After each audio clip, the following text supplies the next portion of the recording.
I'm becoming a pretty big fan of this new lighter weight style of tennis shoe, and I have to say, these new Jet Teres are making my decision for a new go-to shoe pretty difficult.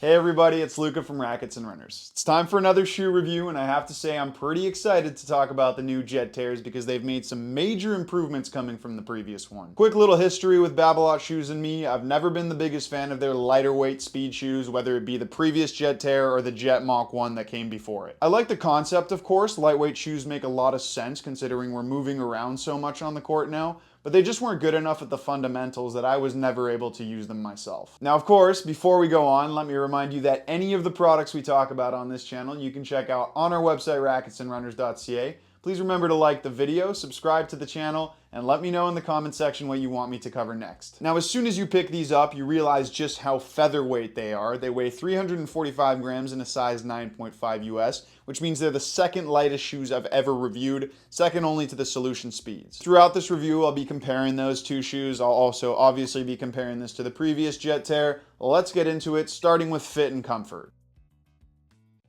One of the major issues I had with the previous Jet Tere is that it felt a little bit short and also extremely narrow. It was so narrow that I needed to go up at least half a size for my forefoot to feel comfortable, but then it was also only about a quarter of a size short, so there was always a slightly awkward fit. I instantly felt an improvement in fit as soon as I threw these on. The length is still the same, so maybe a little bit short, we'll get more into that later, but the width is way more accommodating to a wider forefoot. That's in large part because this upper is so much more comfortable. It might not look as cool and as premium as the one on the previous model, but it is more flexible and adapts much better to discrepancies in foot shape. My fifth metatarsal protrudes pretty significantly, that's why I consider my forefoot quite wide, and I can still feel it pushing outwards on the upper, but not in an uncomfortable way. On the previous one, that pressure was quite abrasive because the knitted material was so unyielding. Here it just feels like it's giving me a little bit of extra support rather than squeezing me in any way. The heel section has also seen a pretty significant improvement in fit. My foot sits much deeper in the shoe in this one, which is crucial to getting that support and lockdown you need in a tennis shoe. Now, like I mentioned, I was toying with the idea of going up a half size because my toes were close to the end in my usual size 9.5,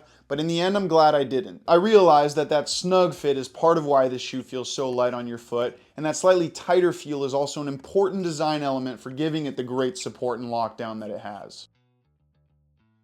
This is another area that has seen subtle but important improvements coming from the previous Jet Tere. It's always been a shoe that makes you feel locked in and fast because it fits closer to the foot, but with this one they've maintained that sensation while making it more comfortable, which is really impressive. It feels like my foot is cocooned in the upper all the way around, and I'm glad I ended up going true to size because after a bit of breakdown the fit is perfectly snug, and I think it would have been a little bit sloppy had I gone up. The new lacing system is also an important part of the lockdown equation. The lace loops on the lateral side do a great job of cinching down the foot and helping with that snug, seamless wrap. Now yes, the support, the lockdown, they've improved, but this is still a lightweight speed shoe, so they're not comparable to heavier, more substantial shoes in that regard. Babolat has the Pro Pulse Fury 3 if you do want that. That shoe has much more rubber and structure throughout the upper, which will help support your foot even more. It's just in the nature of lightweight shoes like this to be a bit more flexible and therefore less supportive, but support isn't an issue the way it was on the previous models. Now, I know I keep saying everything has gotten better, but the reality is it has, and I think the biggest improvement is in stability. I can kind of deal with things like discomfort and awkward pressure points and at least force myself to try a shoe like that, but I'll instantly move away from a shoe if it's unstable because I don't want to risk injury. The problem with the previous one is that Babolat had slapped on a super narrow upper and stitched it to a very skinny outsole. The whole shoe was basically a ticking time bomb for anyone who didn't have chicken feet or at least wanted some sort of top tier performance and lateral stability. Well, the most visually obvious change with this shoe is just how much more substantial the outsole is, especially in terms of the width. With this view, you can really see that especially around that lateral forefoot area, it protrudes outward quite significantly. My whole forefoot feels so much more grounded and stable, the way it should in a tennis shoe, and the heel portion has also gotten quite a bit wider. It's such a huge improvement. Honestly, I don't understand why Babolat kept it on such a skinny outsole for so long, because this shows me that you can still have that narrow and snug fit on a lightweight shoe, but just with a much wider and more stable platform. Now again, this is a lightweight speed shoe, so you're not standing on top of an unmovable brick the way you are on a Court FF, for example, but you don't need that to feel stable. The best way of keeping the weight down and stability high is by making the stack height low and the cushioning firm. These most definitely have that, so let's talk about how that all translates to movement on the court.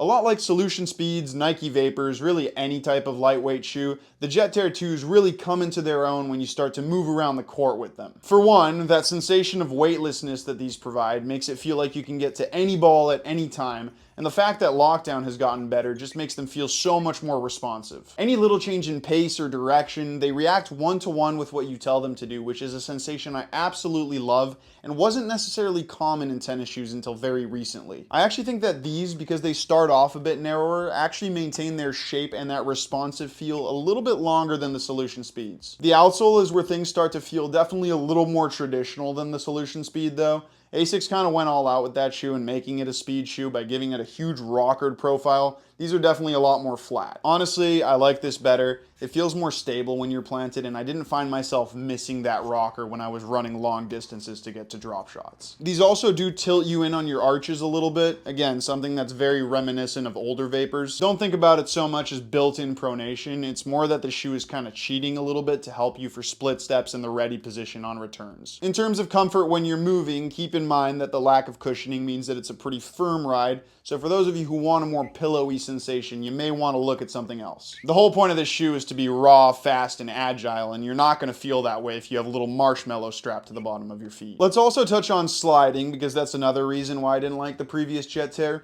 and believe it or not, that's another area that has seen major improvements. At this point, you kind of need to make a shoe that can slide, especially if you want to appeal to the younger generation, and a shoe that's good at sliding needs to be able to disengage from the court when you tell it to, but also stay very grippy when you don't. I feel like finding that balance is a challenge for some brands, and it's much easier to make an outsole that never slips, but if you want to be an elite shoe in 2024, you have to be able to do both. Well, this has gone from one of the grippiest and sketchiest shoes to slide in to potentially one of my favorites, which is kind of crazy considering Asics shoes exist, and those are just ridiculously smooth for slides. I don't know how they've been able to make such a major improvement. The only thing I can say is that they've removed a bit of rubber from the flex grooves in the forefoot, which seems like it was a pretty easy fix. So yeah, it's just an awesome shoe to move around in, and by the way, for any of you pickleballers watching, this is right up there with some of the best shoes right now, just because of how sprightly it makes you feel when they're on your feet. Quickly touching on durability, it is a minimalist shoe, so there obviously isn't rubber wrapping the entire upper, which means it will soften up and lose some structure pretty quickly. That won't be a problem as long as you're fine with that softer feel, and if you're going for this type of shoe, you probably should be anyway. But Babolat has also done a good job of adding rubber where it needs to be. The rubber covering the high wear zone in the forefoot is very robust and has held up impressively well over the last couple of sessions, and it also extends into the toe box for those of you who toe drag. The outsole is also showing minimal signs of wear, and I was definitely pushing it very hard, especially during my high intensity pickleball games. But anyways, that is going to be the end of this review. Thank you so much for watching, and remember that if you do want to try on the Jet Tere 2s, you can come visit us in store, or you can check them out online at racketsandrunners.ca.